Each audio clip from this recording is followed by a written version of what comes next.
The economy of Sierra Leone is that of a least developed country with a GDP of approximately $1.9 billion United States dollars in 2009. Since the end of the Civil War in 2002, the economy is gradually recovering with a GDP growth rate between 4 and 7%. In 2008, its GDP and PPP ranked between 147th and 153rd largest in the world. Sierra Leone's economic development has always been hampered by an overdependence on mineral exploitation. Successive governments and the population as a whole have always believed that diamonds and gold are sufficient generators of foreign currency, earnings and lure for investment. As a result, large-scale agriculture of commodity products, industrial development and sustainable investments have been neglected by governments. The economy could thus be described as one which is exploitative, a rentier state, and based upon the extraction of unsustainable resources or non-reusable assets.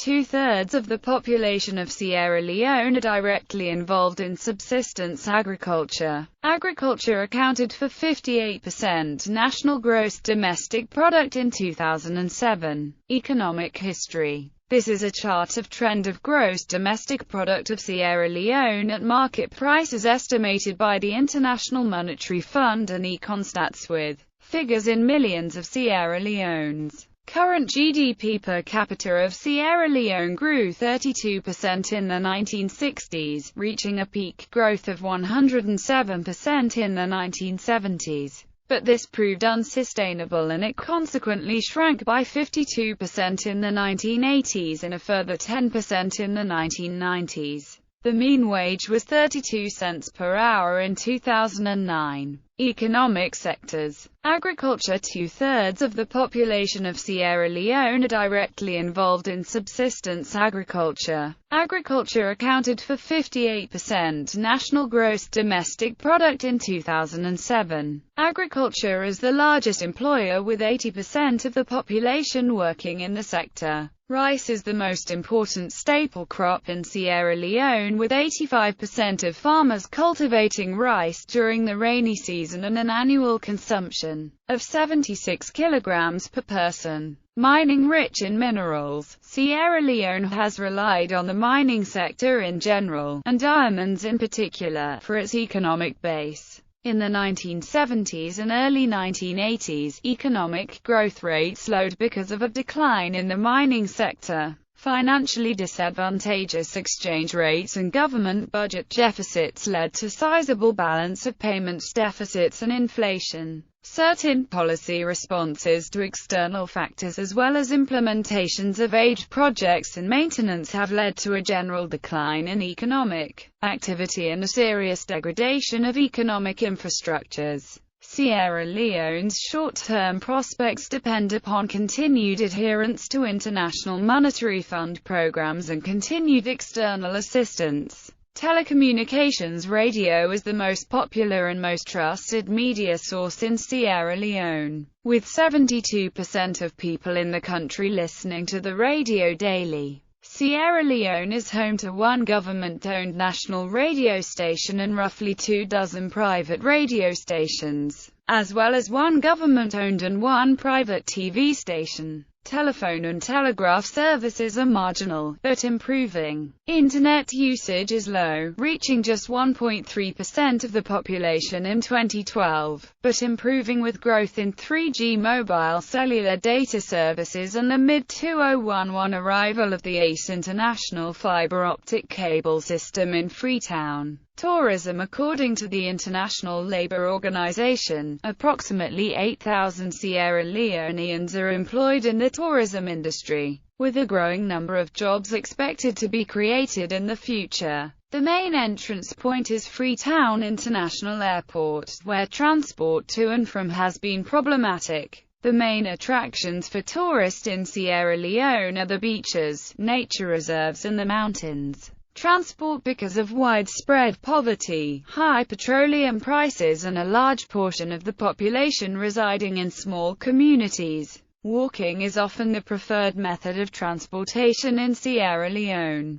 There are 11,700 kilometers of highway in Sierra Leone, of which 936 kilometers are paved. There are 800 kilometers of waterways in Sierra Leone, of which 600 kilometers are navigable year-round. Major ports of Sierra Leone include Bonner, Freetown and Pepple. Queen Elizabeth II Quay in Freetown represents the country's only deep-water port facility capable of berthing large-hulled cargo or military vessels. There are 10 airports in Sierra Leone, of which one, Lungi International Airport in Freetown, has a paved runway in excess of 3,000 meters in length. Of the remaining airports, all of which having unpaved runways, 7 have runways of lengths between 914 and 1,523 meters, the remaining 2 having runways of shorter length. There are 2 heliports in the country. Trade and investment.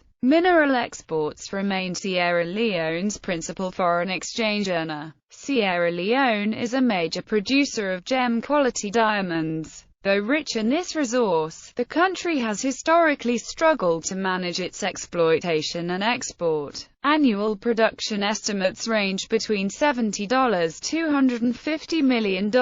However, only a fraction of that passes through formal export channels. The balance is smuggled out and has been used to finance rebel activities in the region, money laundering, arms purchases, and financing of other illicit activities, leading some to characterize Sierra Leone's diamonds as a conflict resource. Recent efforts on the part of the country to improve the management of the export trade have met with some success. In October 2000, a new UN-approved export certification system for exporting diamonds from Sierra Leone was put into place that led to a dramatic increase in legal exports. In 2001, the government of Sierra Leone created a mining community development fund, which returns a portion of diamond export taxes to diamond mining communities. The fund was created to raise local communities' stake in the legal diamond trade. Sierra Leone has one of the world's largest deposits of rutile, a titanium ore used as paint, pigment and welding rod coatings. Sierra Rutile Limited, fully owned by Nord Resources of the United States, began commercial mining operations near Bonner in early 1979. Sierra Rutile was then the largest non-petroleum U.S. investment in West Africa. The export of 88,000 tons realized $75 million for the country in 1990. The company and the government of Sierra Leone concluded a new agreement on the terms of the company's concession in Sierra Leone in 1990. Rutile and bauxite mining operations were suspended when rebels invaded the mining sites in 1995. Negotiations for reactivation of rutile and bauxite mining are in progress. The U.S. interest in the company has been reduced to 25%.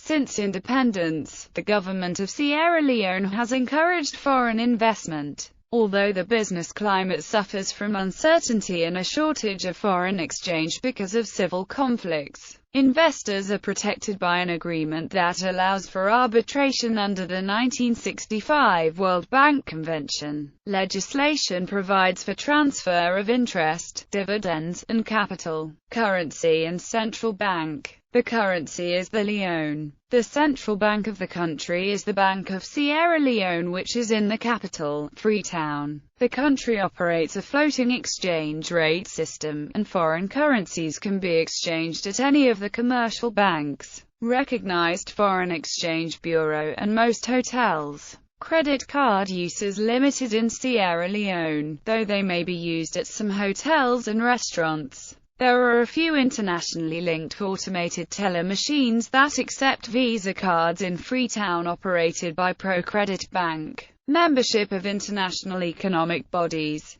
Sierra Leone is a member of the Economic Community of West African States. With Liberia and Guinea, it formed the Mano River Union Customs Union. primarily designed to implement development projects and promote regional economic integration. The MIU has so far been inactive because of domestic problems and internal and cross-border conflicts in all three countries. The future of the MIU depends on the ability of its members to deal with the fallout from these internal and regional problems. Sierra Leone is a member of the WTO.